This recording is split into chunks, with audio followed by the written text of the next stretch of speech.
When a country goes into recession, you spend. Yeah, but you didn't spend. Nobody saw the money that Oh, you who spent. says? Who says? I'll tell you. I'll tell What you. did you spend the money on? I'll tell you. Well, tell us what you spent the money I'll on. tell you. Yeah.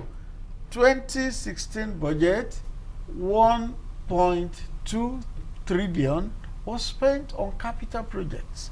What capital projects? Wait, 2017, about 1.4 trillion spent on capital projects in 2 years. Yeah, but you said that you spent money to get the country out of recession. Yes. Capital projects don't get a country out of No, recession. it Those are stimulates- long-term. it- Those are it- long-term It projects. stimulates the economy. It But it improves. Did it create more jobs? Why not? It Because did. unemployment went up. No, it depends. Those statistics you have of unemployment are from white-collar jobs. That's not all that makes an economy. Yeah, but That's not all that Do makes... you have a record of blue-collar Oh, jobs? yes. What are the figures? Rice farmers, when this administration came, were only 5 million. As at the last count, there were 12 million. That is 7 million additional rice farmers. Well, Also- I haven't seen those figures. Oh, Although I that- do, oh, I so when you do hear- trust you. I know you're an honest person, but I personally have not seen But those when figures. you hear that Nigeria cut rice importation by 90%, did you think it was just from the blues? No, but all these things are measured in terms of the overall GDP growth of the country. Yes. And you say the country has grown by 1.9%. Yes. Or Yes. something like Yes. that. The World Bank says it's grown by 0.8%. I mean, that's not really, if you compare that to growth in around between 2012 and 2015, it was at 6%. It was at 6%, but we know that Nigeria was running a bubble economy, an economy that was unsustainable. Now, the basis of the economy is being changed. The foundation of the economy is being changed. And how is it being changed? Of course, look at the figures. You will see what manufacturing has contributed. You will see what agriculture has contributed. You will see what solid minerals has contributed. You talk about manufacturing, Yes. and the situation of electricity is getting worse in Nigeria.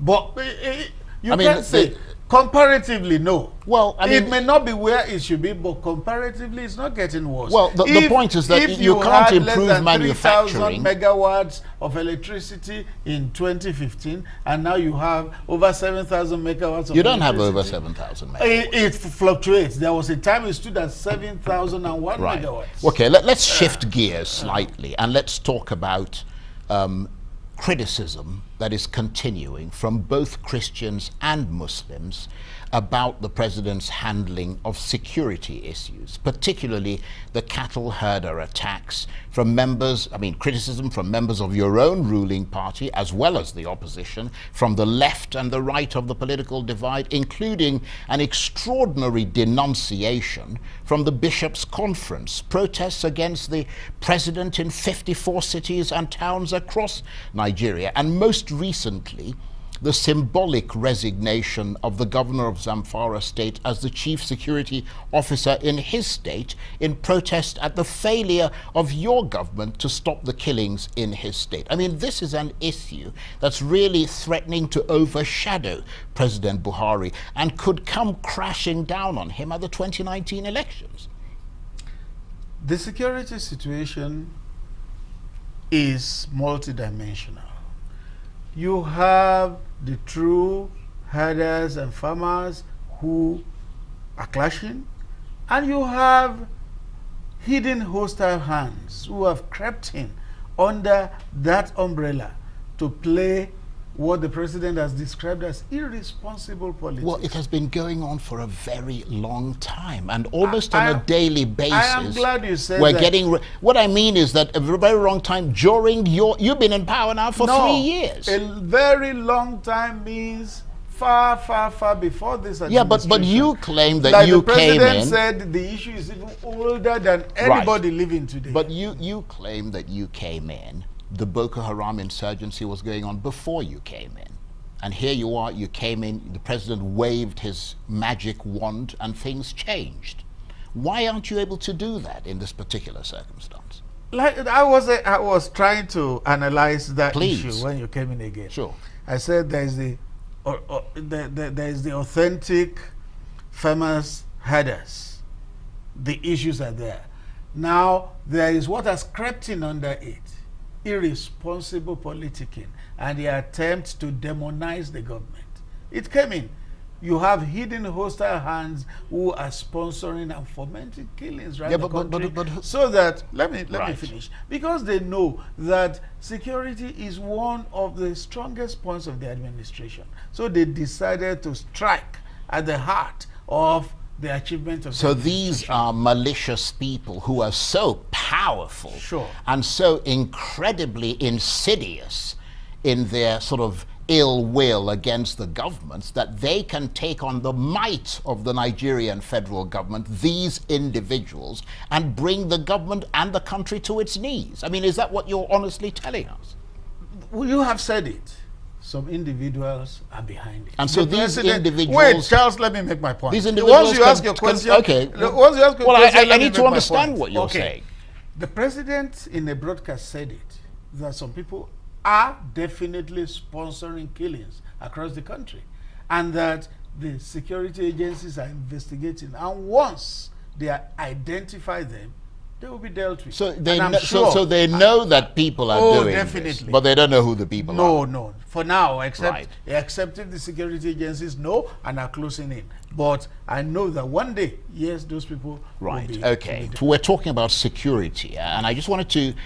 You wanted to make some more points on that. I have to say that even you have to admit that a lot of people have lost faith in the government as a result of these almost daily reports of killings in the Middle Belt and Northwest. People in those areas are nervous, and your government, your boss, President Buhari, has been unable to assuage those concerns. Do you think that he'll be weakened by that? The intention of opposition in any democracy, and more so particularly in Nigeria, is to weaken the incumbent as much as possible.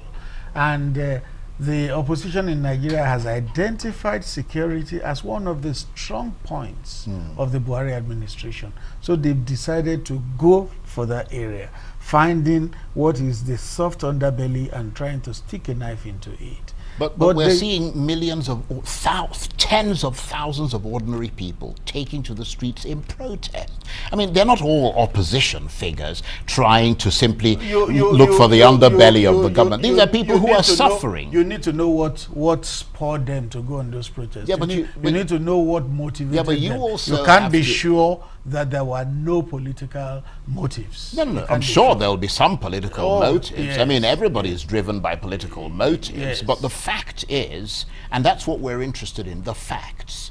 Are there people being killed on a daily basis in Nigeria, in those regions? The answer is yes. Yes, people are being killed. Has your government failed to arrest that situation? That is a fact.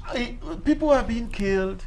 It should not happen, because it's the duty of government to guarantee safety of lives and property. So in other words, your government is failing. Wait, you are not letting me anchor my thoughts. Okay, you are not letting me anchor.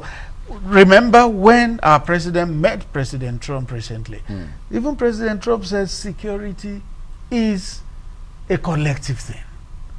Right from in our own structure, from ward level to local government level to state level to federal level. What we see in Nigeria is that people expect security to come from the top. Rather, it should be bottom up. It should be bottom up.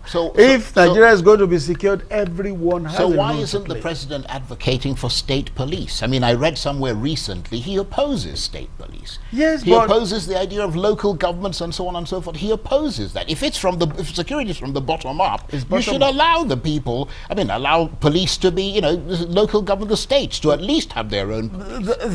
That is a party thing.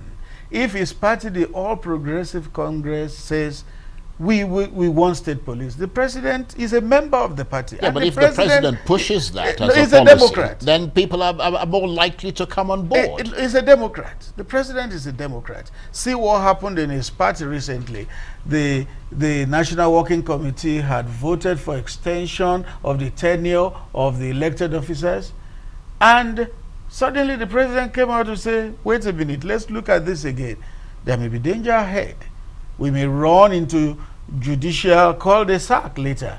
And he said, that is my opinion. He didn't force it on the party until members of the National Working Committee came around to say, yes, we see the point the president is making. Let's go for elective convention. So the same thing, if the idea of state police comes up, the president will have a say. No, but the president has had a say. Yes, he has had a say. I mean, he said that he doesn't support it. Yes, that's his say. That's his say, but it doesn't foreclose the matter. Right. Anyway, let's move on and let's talk about his health. Okay?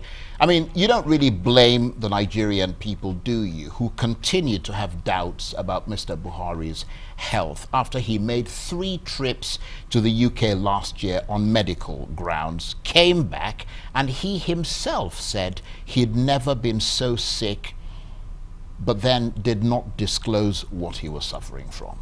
Yes, he said he had never been so sick, and then just last week, during Salah homage, he said he was fully fit and fit enough to take on the challenges of the country. So, if you believed him when he said he had never been that ill, also believe him when he says he's fully fit to take on the challenges of the country. But can you understand why people have doubts, though? It's in human nature. It's in human nature to doubt, but it's also in human nature to express belief, to express faith. So I'd rather urge the people to express faith in the ability of the president to run the country. If he's as fit as a fiddle, as he said and you say that he is, why can't he just tell people what he was suffering from? That's within his rights. Remember, there was a court ruling just less than 2 weeks now. Somebody had gone to court saying the president must, that the government must declare what it cost Nigeria to treat the president when he was on medical vacation. And what did the court rule? The court said only the president. Yeah, but never mind what the court said. We should always mind what the court says. It's not an issue for the court. The president has a moral responsibility to the people who voted him in. Yes. To tell them what his state of health is. It's got nothing to do with courts. And the president has rights. The people must respect those rights. Right. And the rights include the fact that he is the one who is at liberty to say what ails him. Okay.